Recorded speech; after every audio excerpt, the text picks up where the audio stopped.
Well, thank you everyone for joining this CK workshop.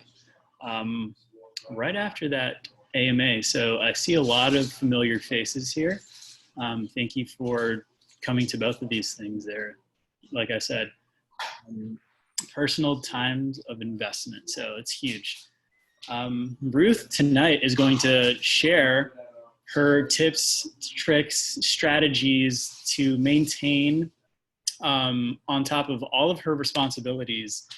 Ruth, do you want to go ahead and just share some of the things that you have to, do on a regular day-to-day basis, just to give people an idea of the, amount of things that really would overwhelm a lot of people, but you've managed to find a way to make it all work. Yeah.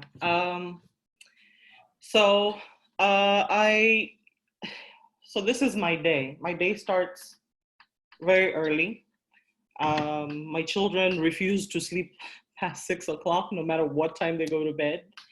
And so we start our day pretty early. I start with prayer and meditation, and then I write out my day. Basically, I start planning my day, and my day includes, I go to school, boot camp from 9 to 3. 4 days a week, I coach for 2 hours every day. For those 4 days, I coach for 2 hours. I homeschool my son. His lessons start at 9 with me and go all the way to 3. So I have to kind of balance me doing my schoolwork and also managing his schoolwork. And then in the meantime, I don't have childcare, so I have my 15-month-old who is very, very adventurous. And she's very different from my son. You have to be very hands-on with her. And then in the evenings, I concentrate on my business. I run an accessories business. And when I started bootcamp, I had to scale back. So now I just do custom orders, but so I have to manage that business, make sure I balance my books, take in the orders, plan out my son's lesson, clean the house, because I'm kind of OCD. And then find some time to code and do my assignments and catch up on my work. And that's basically my day every day for the last, I don't know how many months. Yeah, that I don't know if anyone else in this chat kind of feels that, but wow, that is a pretty heavy plate to carry.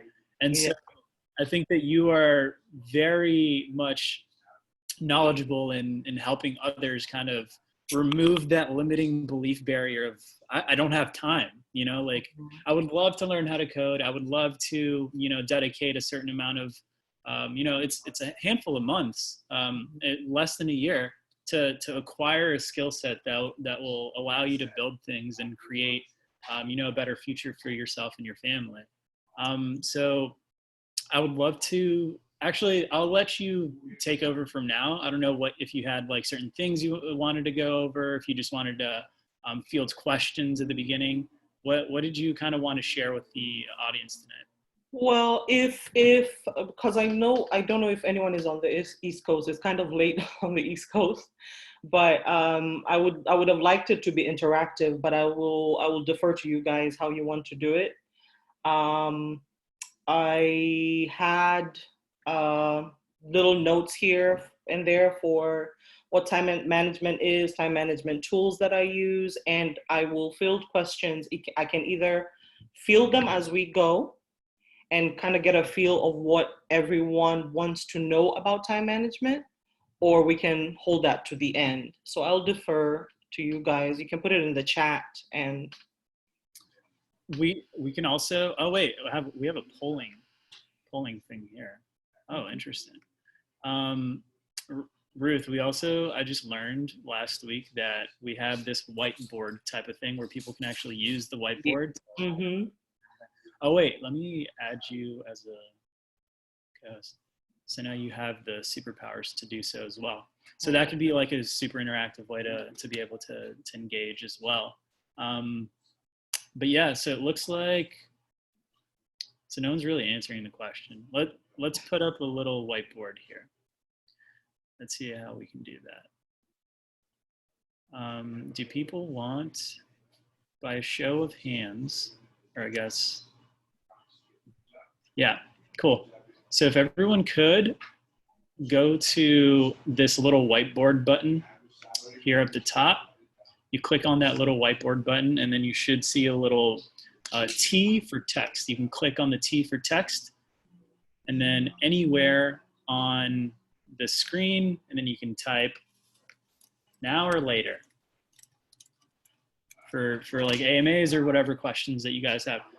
Ruth, are we just asking them if they want to do an AMA right now or right after this or at the end? Yeah. If we want to make it questions now or later.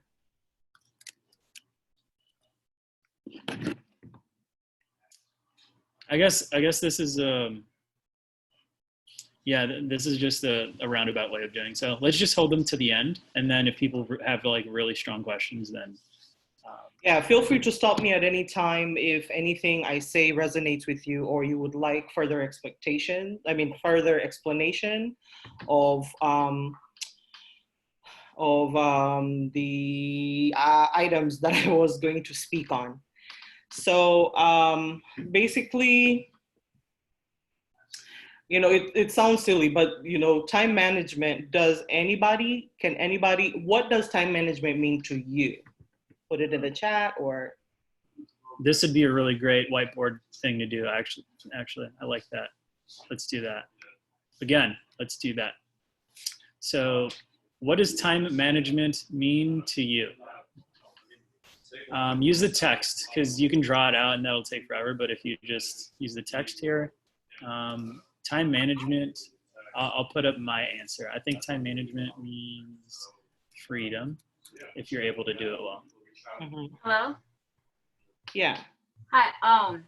I think time management means I guess just being able to get everything, done that you wanted to get done, I guess, in that day, your goals.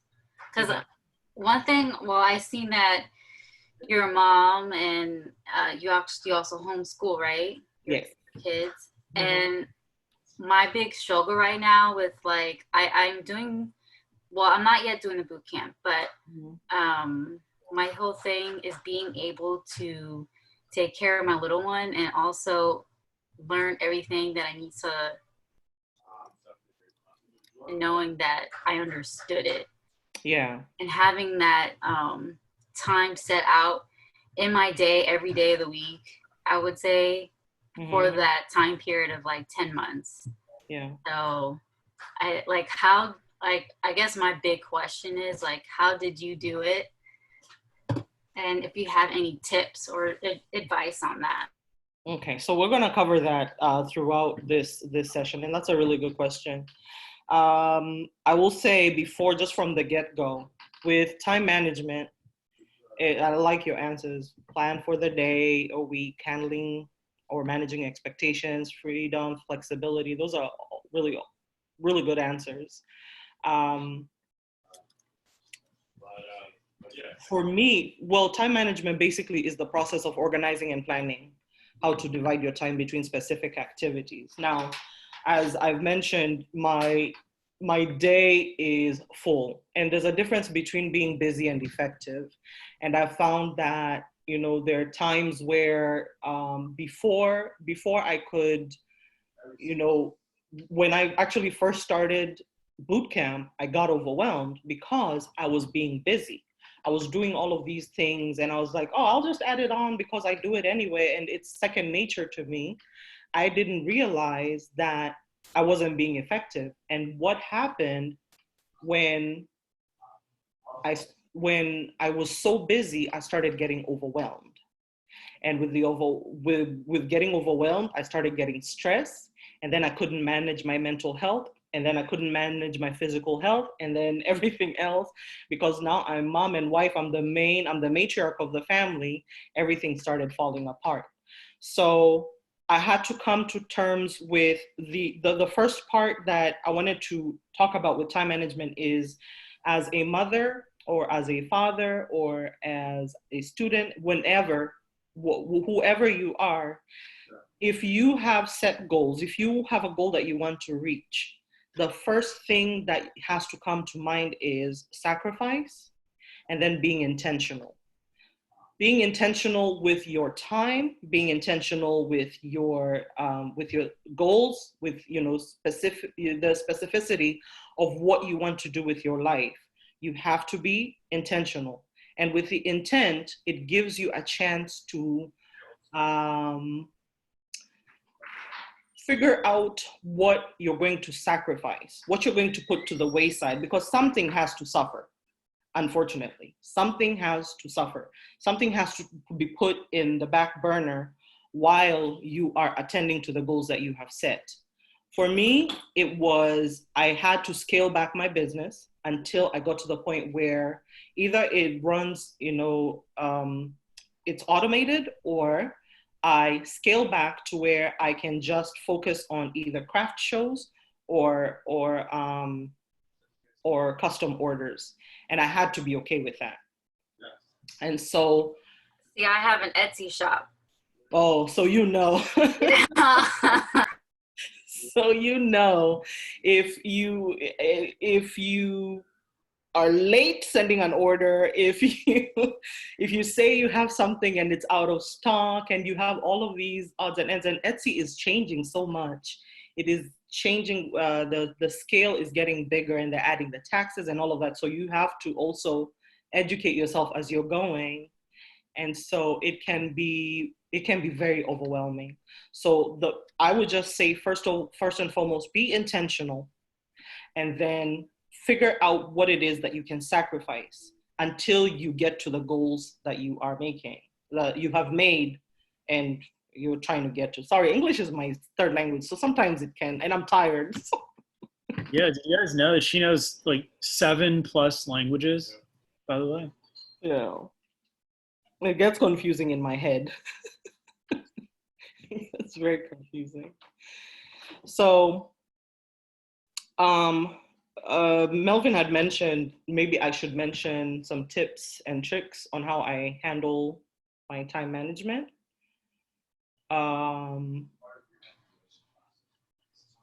So before I share that, how can somebody share how their day goes? If anybody is, if not as busy, just has things to do during the day, can anybody share how their day goes? I share mine. Okay. So like I wake up usually like around 7, and then I start coding from 8 to about 1.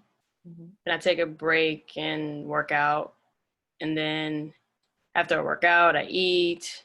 And then I might, look at some emails, might do some job hunting and see how networking goes. Mm-hmm.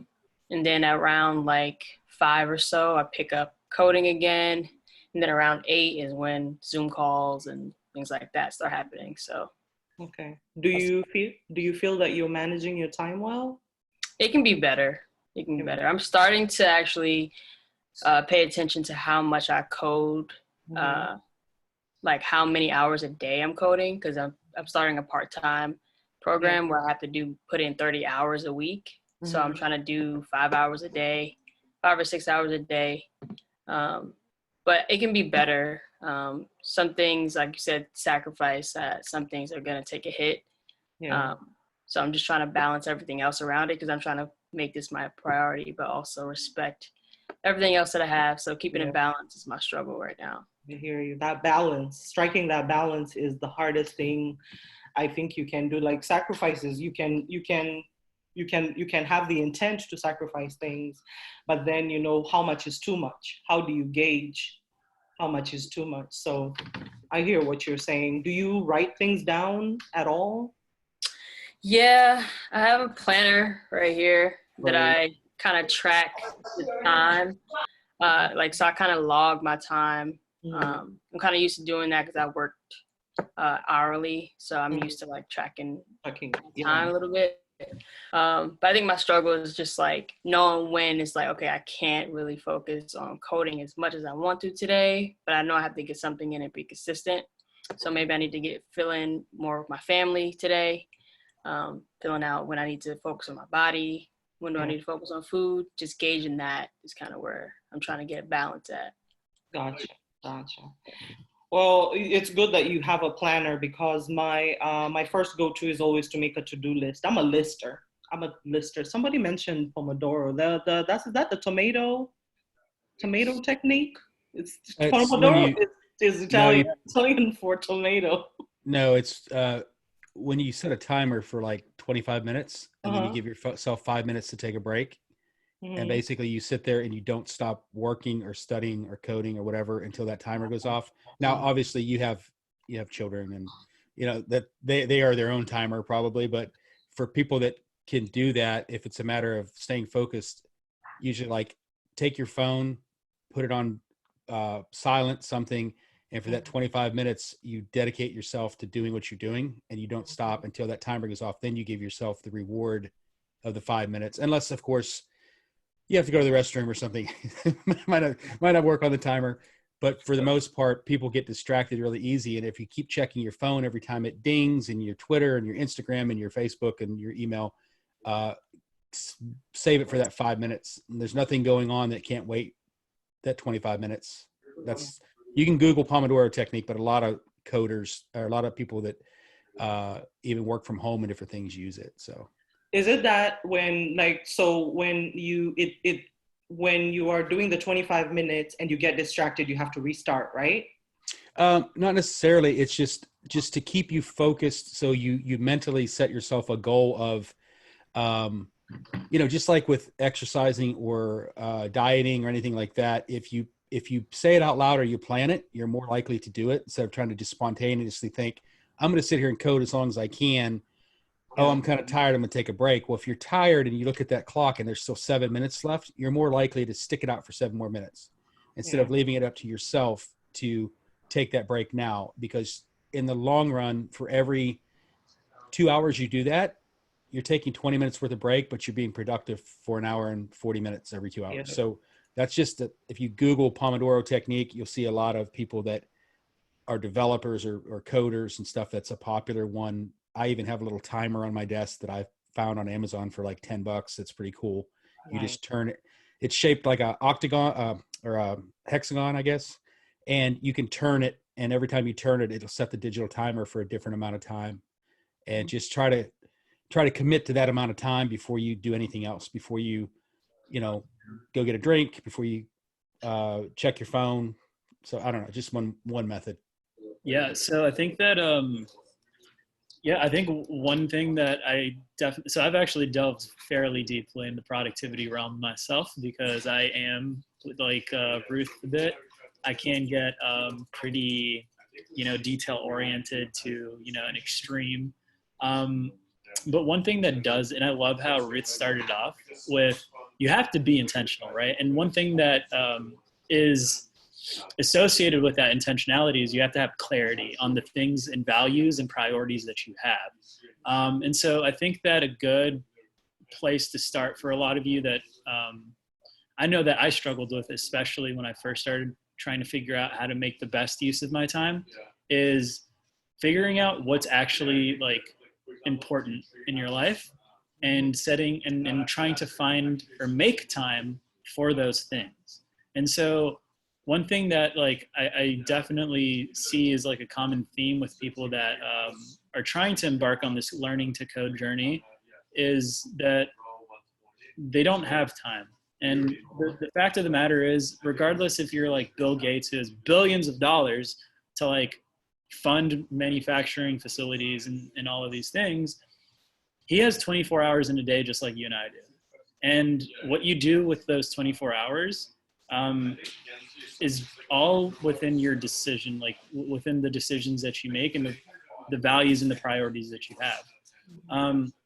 So I liked how Diana was mentioning that it's actually a little hard to also just focus. So the thing with the Pomodoro technique is that it's intentionally made to make you sit and actually just like do work for a certain period of time and then reward yourself, because it's like it's a habit loop type of thing where if you know that there's a reward at the end, like you're more likely to actually do it.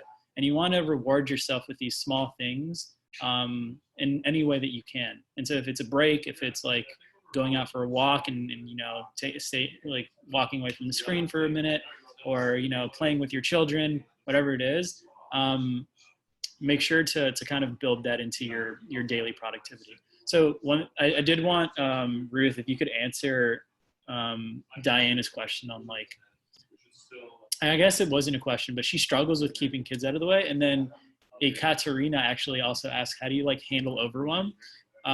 If you could just address those things as you, I know you wanted to show us something, so like for sure show us that, but just to keep those things in mind too, because I know that a couple of people had questions. Yeah, so if you have young children, good luck, because children have a mind of their own and they're individuals within themselves. And so it is, I learned a lot of principles and parenting from my mother, but there are things that I choose to do differently from my mother. My child is not my property. My child is a mandate that I've been given to raise a productive member of society. And that's how I treat my children. They're individuals within themselves. They look like me, they look like their dad. However, they are personalities within themselves. So with that said, when my children are getting overwhelmed, children feed off of your energy. And if you are, I know the days where I'm having a mental crisis and I am stressed out and I'm overwhelmed and I'm yelling and I'm just emotional, my children will not let me rest. Even my calm 6-year-old, who is the most even-keeled child, will not give me a break. He'll have an attitude, he'll be fighting with his sister constantly. And so I realized that my energy dictates their energy. And there is nothing wrong with dropping everything for your children. They're with you for a very short amount of time. And people never remember the things you did. They always remember how you made them feel. And your children will always remember how you made them feel. And so in times where you are feeling like, oh, your children are in the way, I have to reorganize. There are days, so my husband is a law enforcement officer. And so he has long weeks where he works 5 days a week and he is off 2 days. And then he has short weeks where he works 2 days a week and he's off 5 days. Those days when he's not home, I basically don't get anything done because it is very hard, especially with our daughter getting older. It is very hard to try and maintain the little one and, you know, focus on everything else. At times like that, I am not ashamed to say I will drop everything and focus on them. If it is just sitting on the couch and watching Elmo or Yo Gabba Gabba, we will do that. And part of me gets anxious and I'm like, oh my God, this needs to get done, this needs to get done. But then I say, but the time that I am investing in these kids, because I am gone for, this has been very stressful for all of us. Me being in boot camp, running a business, having health issues, it has been very stressful for all of us. So if I'm just able to like get myself down to their level, think of myself as a 6-year-old or a 1-year-old and just sit there and enjoy Yo Gabba Gabba and Elmo, I will do that. Everything else can wait. And then, so Ekaterina, you were saying how I handle being overwhelmed. Well, I cry, and there's nothing wrong with that. I cry. I will weep in a heartbeat because I think I wept like 2 days ago because I couldn't get, I was behind with my assignments. Oh, I'm not gonna get it, I'm gonna fail. And I cried, and it was very cathartic. And I encourage everybody, men and women, please cry to your heart's content. It is very helpful, but also I take a breath. Now, right now I'm sitting here. I suffer from severe social anxiety disorder. So things like this are very difficult for me. I get panic attacks, I shake, I'm very nervous and things like that. Around me, I have a bunch of stuff. And part of the stuff that I have is I have rocks. I have just rocks. And this was a trick given by one of my psychology friends and my therapist actually corroborated this. When I am having panic attacks, or I am feeling overwhelmed and I feel like I can't handle it, because I know the repercussions of me being overwhelmed is my body is going to shut down. I have to be present in the moment.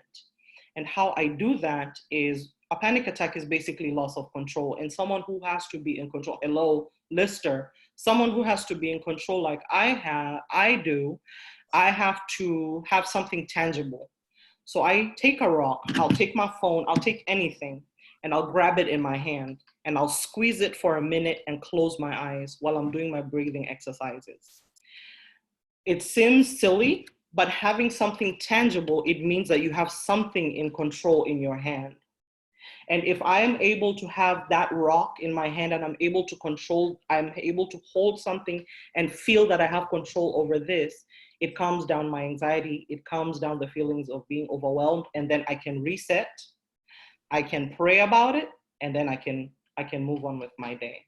And that's basically how I've handled being overwhelmed for a good while right now. I think that is incredible advice. Yeah, let's I wanted to touch on what Heidi said. Heidi was asking, and Craig had a really good answer about if you're stuck for more than an hour. She was asking, I spent an entire morning on the code puzzle. How do you know when to skip and move on? And my Q1 instructor at Kenzie gave us a really good trick that he's been using. He's been a software engineer for 20 plus years. And he says, not even an hour. If you're stuck for more than 5 minutes, stop and reach out for help. You go to your peers.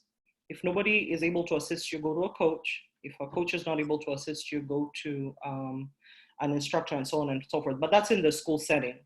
When I am outside of the school setting, if I'm stuck for more than 5 minutes, I know that I'm not going to get it if I'm looking at it for an hour. So I stop and I walk away. I'll go make a cup of tea or coffee. I'll come and yell at my kids about something, or I'll go put a load of laundry. I'll clean something. I'll clean the house or something, and then I will go back to it. If after then I'm still stuck, then I will reach out to someone. But it all depends on you. Craig is advising an hour. I would advise to do it in 5-minute increments. I advise an hour because I used to do it for 2 days. So I thought I cut back pretty good because I was so stubborn. It's like, I can figure this out. I figured out the last one. I'll figure this out. And you just can't do it. You gotta draw your own line, whatever you think makes sense. Just a quick question. Have you ever been stuck on something and you just can't figure it out? And then like you go to lay down to go to bed and all of a sudden your eyes pop open. You're like, oh, and you realize something else you could have tried, even if you might not know exactly if it would have worked, but your brain relaxes because you're trying to sleep. And then you think of something. It's the same thing. If you take that break, hold that rock, go outside, take your dog for a walk, go breathe, get your mind off of it. And sometimes it just frees that stress up enough for your brain subliminally to give you other ideas. But if you sit there and squint and look at the screen and get frustrated, it's like you just almost shut yourself down. That's true. In my opinion. I have had that where it's the middle of the night at 3 o'clock in the morning and it'll be like a eureka moment. Oh my God, I just figured it out. I didn't put a colon here. And so my Redux will not work. I've done that. It's better than, oh my gosh, the oven's still on, I guess, right? Yeah. So the main point is walk away and don't allow it to control you, because the minute that you lose that control, even when you are coding, is the minute you get overwhelmed and all of these things start falling apart basically. Ruth, So can I ask one more thing real quick? I don't mean to interrupt you. When I was a teenager, I used to have this insurance agent, and he didn't have a computer. Everything was in a file cabinet. It was ridiculous. Every time I went in to renew my insurance, I had to sit in his office for like 3 hours.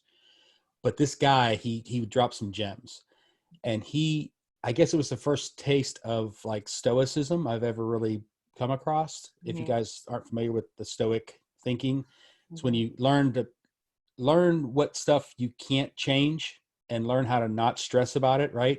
But he told me, like, for instance, you're driving down the street, somebody cuts you off, you get angry, you flip them off, whatever, you cuss, whatever's going on. That guy goes down the road. He doesn't remember you. An hour later, doesn't remember cutting you off, nothing else. Are you still angry about that? Are you stressing?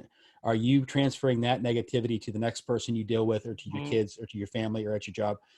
And you have to learn how sometimes to just take that breath and let stuff go, because if not, you just gave that guy permission to ruin the rest of your day and maybe let you pass that on to somebody else. And this guy told me that when I was a teenager, and I've never forgot it since then. And I try to think about that sometimes when I get really worked up and I'm like, what am I sweating this dude for?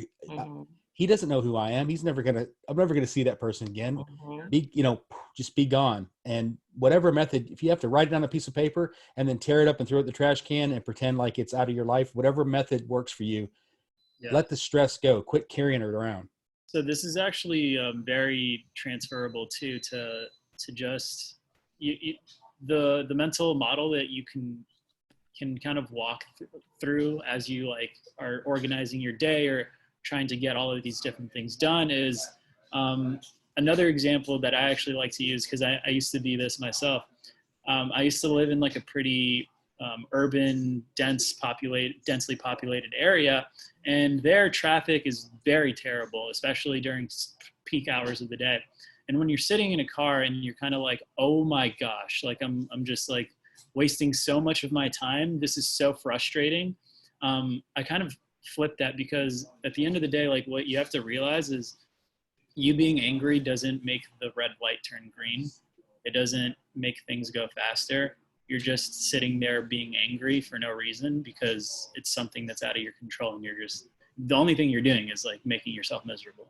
And that's what's going to happen with a lot of the things things are going to have to fall. You can't keep every single ball in the air, regardless if you're like a world-class jugglist or whatever they're called. Yeah.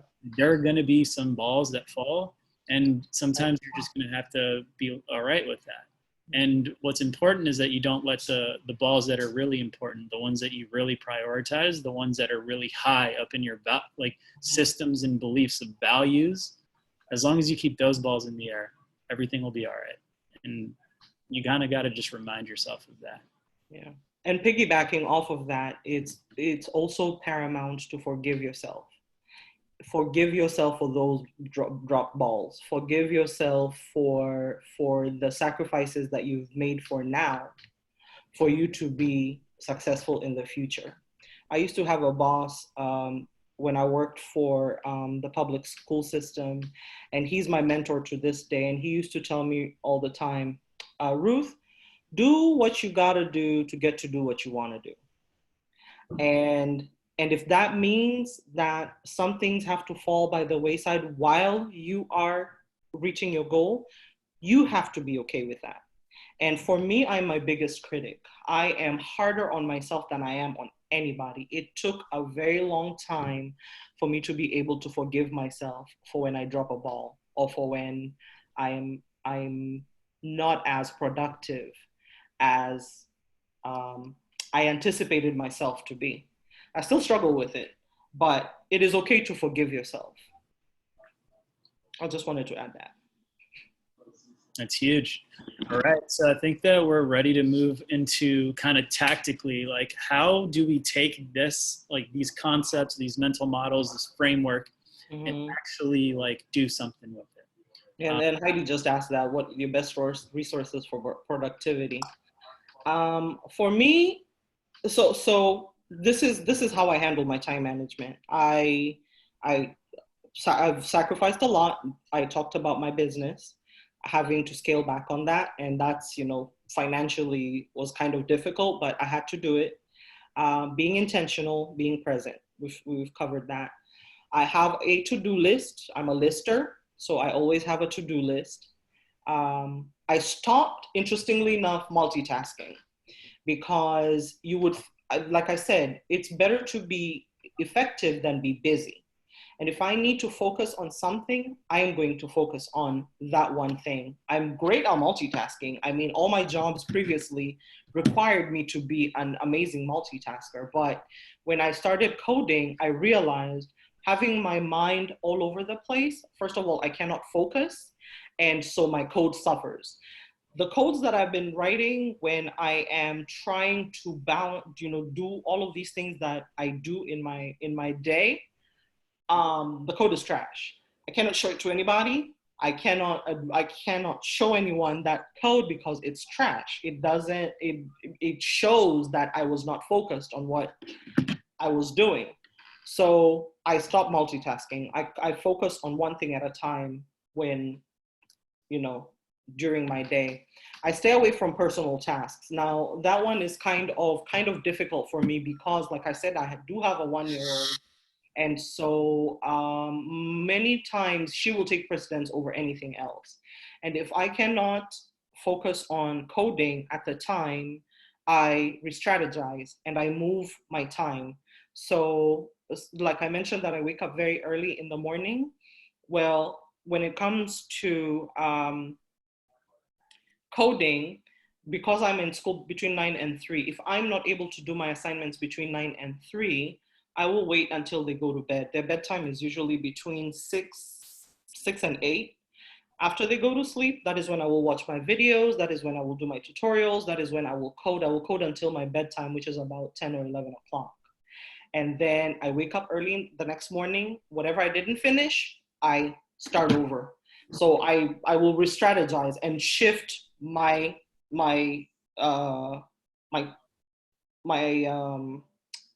what is the English word for it?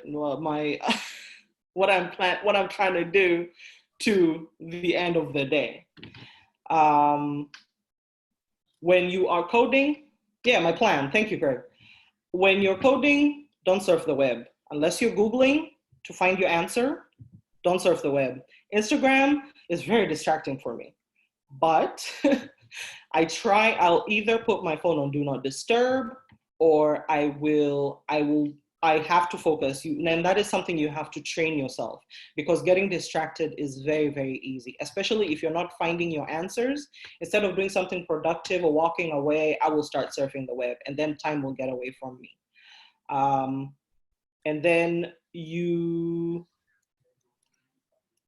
Melvin mentioned this. I determine what's most determine what's most important and prioritize that. And then on top of that, I determine when I am most productive. Is it morning? Is it afternoon? Is it night? I'm a night owl. So I know that even though I do things in the morning, I know that I do my best coding in the middle of the night. And so sleep, what is sleep?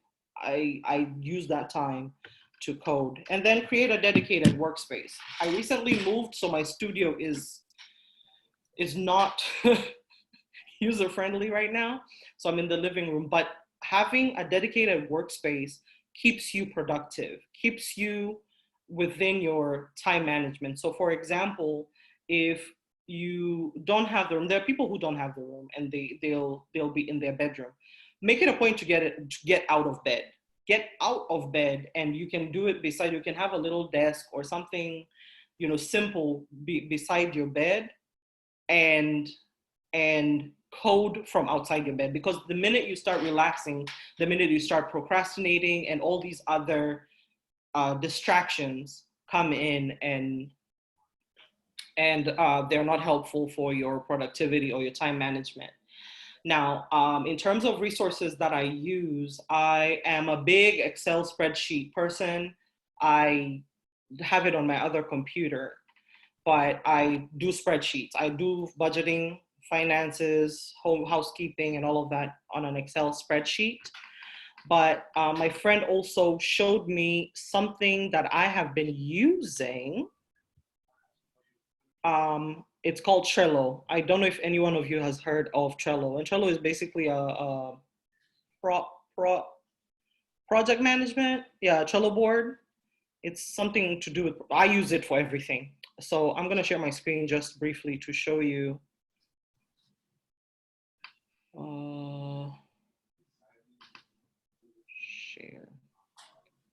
my Trello board.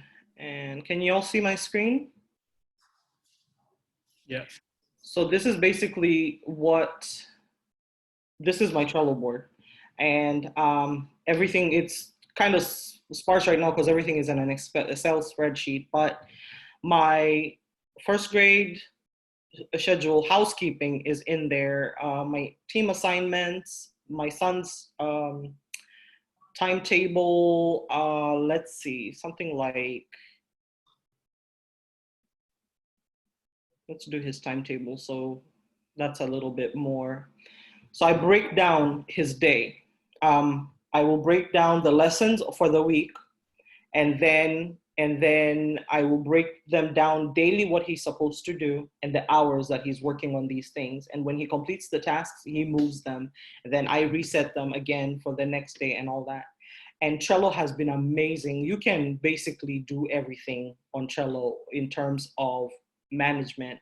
And just having a visual aid, seeing what my day looks like on a day-to-day basis is very helpful.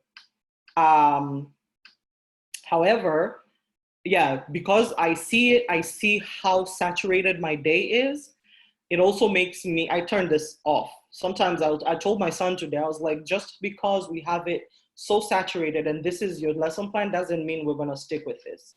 Some days we can just go out and go to the park, and that's okay. You're not missing out on anything. We can catch up, or we can use that as excursion as a teaching opportunity. And so that's one of the resources I use. I don't know if you guys have any other resources that you guys use. So one thing that because I have like delved fairly deep into several rabbit holes trying to find the perfect system or the perfect productivity tool that will just, 10x all of my efforts, right? What I ended up realizing was that it's just a myth, right? Like, it doesn't matter if you're working on a pen and a pad, right? Mm-hmm. A pen and a pad. If you have a spreadsheet or a Trello board, or there's newer, productivity tools like Notion, and there's Todoist and all sorts of different to-do apps and productivity this and productivity that. Ultimately, what they really help you do is just organize your thoughts, right? And whatever form that works best for you is the way that you should do it, because what works well for Ruth isn't going to work the same for Denise or Euless, right? Everyone has their ways of, I like to see things in, physical space, or I like to just have one list with the most important thing at the very top of that list. And as long as I get that most important thing at the very top of that list, just one thing, right? If I get one thing done during the whole day, then I'm good, right? People have different ways of doing all of these things. But really what it is taking the time to have intentionality of collecting all of your rogue thoughts and all of your, pending items in open loops is what, in GTD, which is like a whole like productivity movement. An open loop is basically just something that your brain will keep looping back on because it knows that you have to go take out the trash or do the laundry or like mail in that thing that you needed to mail in. But as long as you take the intentionality, you set out some time to just sit down, have them localized somewhere, right? Anywhere. It could be a piece of paper, it could be an app, it could be whatever it is, your notes. Just have somewhere so that your mind can rest, because your mind is more geared towards like focusing in the moment, and it's not really meant to be like a memorization thing. And that's why we do have all of these, this technology to help, be our second brain, because we don't have that much bandwidth to like remember all of these million different things. But if you have a system that you create that is reliable, that will remind you when to do things, when you need to get them done, then you have to worry less about it. And that level of stress and anxiety and overwhelm slowly starts to fade out because you have that confidence in your own system. Yeah, I could totally see that, because I mean, one thing that helps me is I have to have something really repetitive, and I have a hard time focusing. So the other day, like, I was doing a prep course, and it was a video, and the guy was just talking, and he was saying all these different terms, and I found myself like falling asleep, dozing off, and I'm like, oh my god, I can't do that. So what I did was I just opened up a Word document, and I just started typing what he was saying, and stopping the video, type it, and do like that, because I had a hard time focusing. So that was like my, like, I guess that could be like a tip as far as focusing better. Yeah. And I'll actually throw something on top of that for people that do that too. It's just like a memory hack, but instead of writing like verbatim what someone's saying or like what you're reading, write questions so that you can revisit it and have to answer it instead. It's called recalling instead of revisiting your notes, because it feels like you know everything, but when you're forced to actually answer the question, it actually solidifies your understanding of the terms and the concepts. So just completely. Can I jump in for a second? Something just came to my mind about the recall. I just read something the other day that whenever you read something like a book, you read a page, just stop there and recall the page and see what you got from that page. Like, see what you learned from that page, see what you can remember from that page.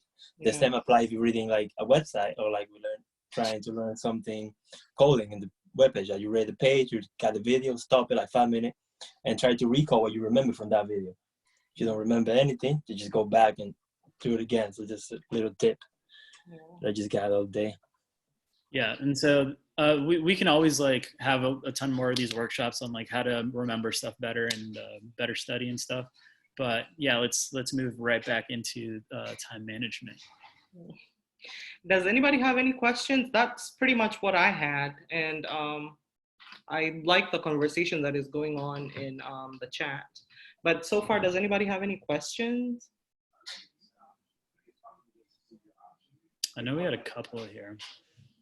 I just wanted to say that was great advice, Ruth, about the being intentional with your time.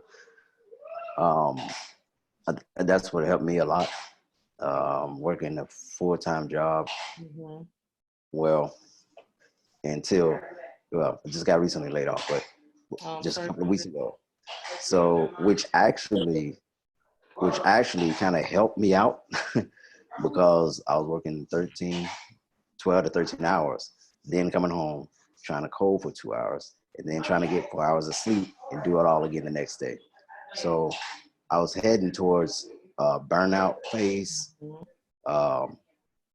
So actually the layoff actually kind of helped me with more time. It's a little sacrifice with money, but it's more time to really do what I want to do and go into the career I really want to go into. But I just wanted to say that was great, being intentional. Thank you. First of all, are you okay? Am I okay? Yeah, are you okay? Oh yeah.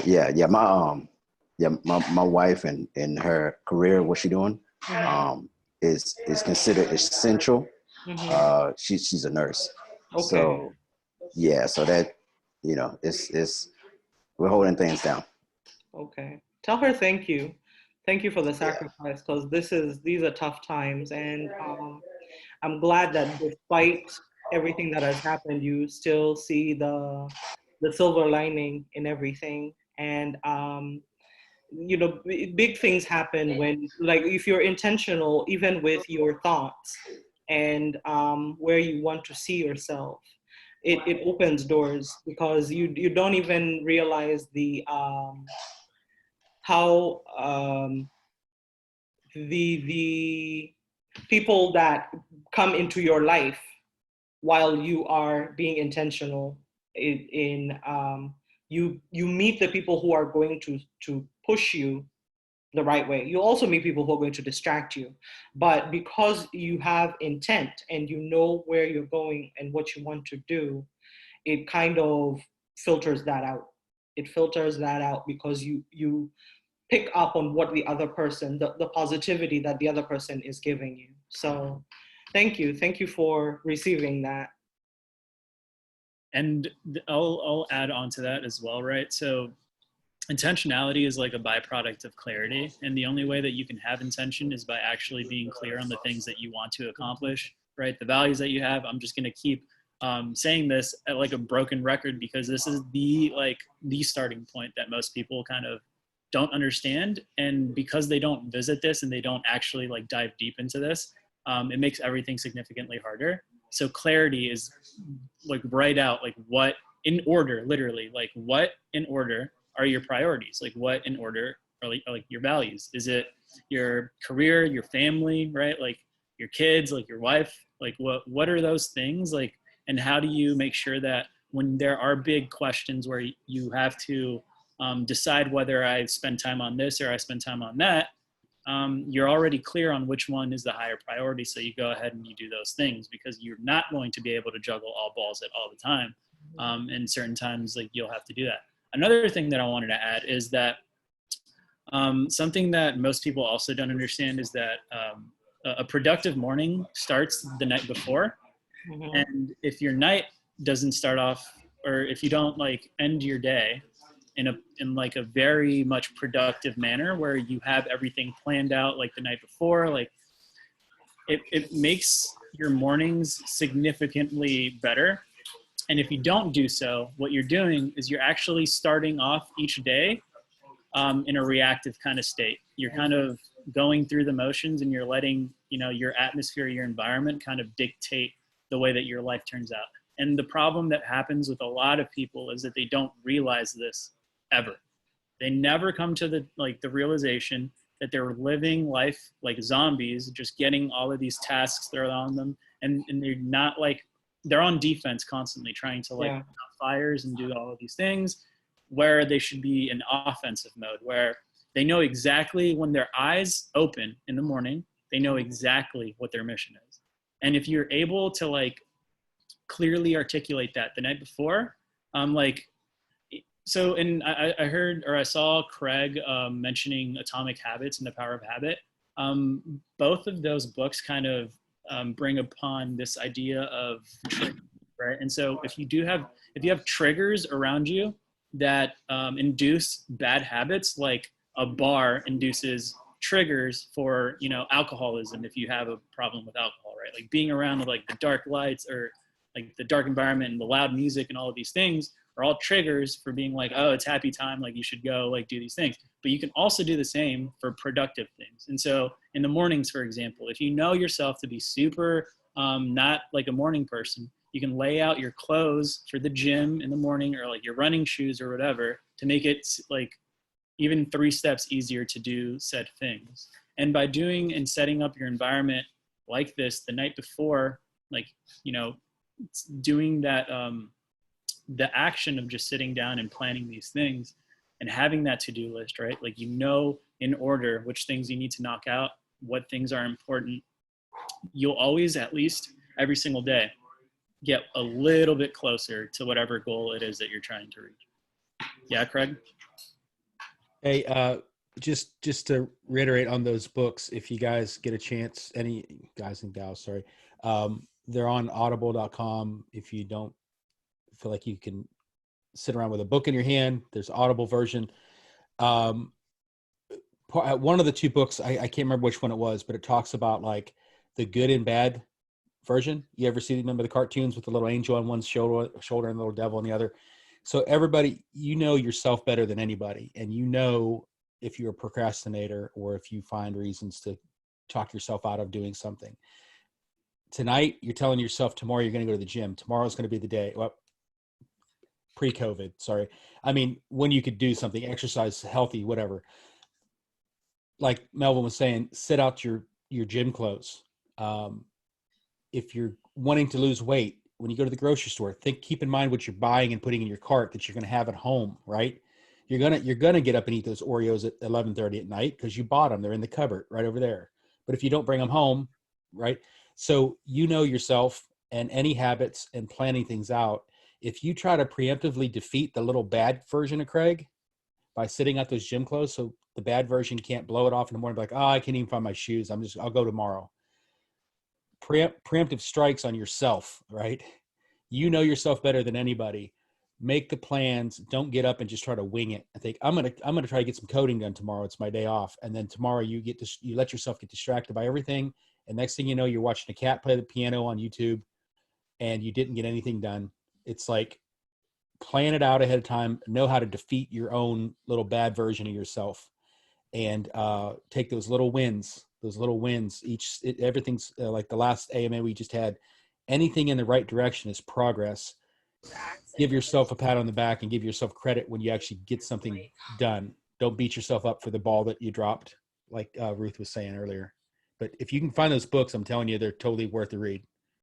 Yeah, and this all just goes back into the whole notion of like having that intentionality, right? Like another thing, like you need to actually like carve out time in your schedule for these things that you want in your life, right? And so, for example, like people will, and you're supposed to like at least sleep like, what is it, 7 hours, right? 8 hours. You know that you have 24 hours in a day. 8 hours are going to go to sleeping. Okay, let's knock off 8 hours. Maybe you have a full-time job. That's another 8 hours. I know some of you work two full-time jobs, and that's also tough. But guess what? You still have a little bit of time left over. And what it is, it's you have to dedicate that time, and you're going to have to divvy it up, obviously, like with all of the responsibilities you have, like being a parent, or you're a leader in an organization that you're a part of, or your many roles, right? But you have to carve out time to move you forward in the direction that you want to go. And that is all done like the day before too, because if you're trying to sit down and plan your day as you're doing your day, you're already using the time that you could have used to move you forward.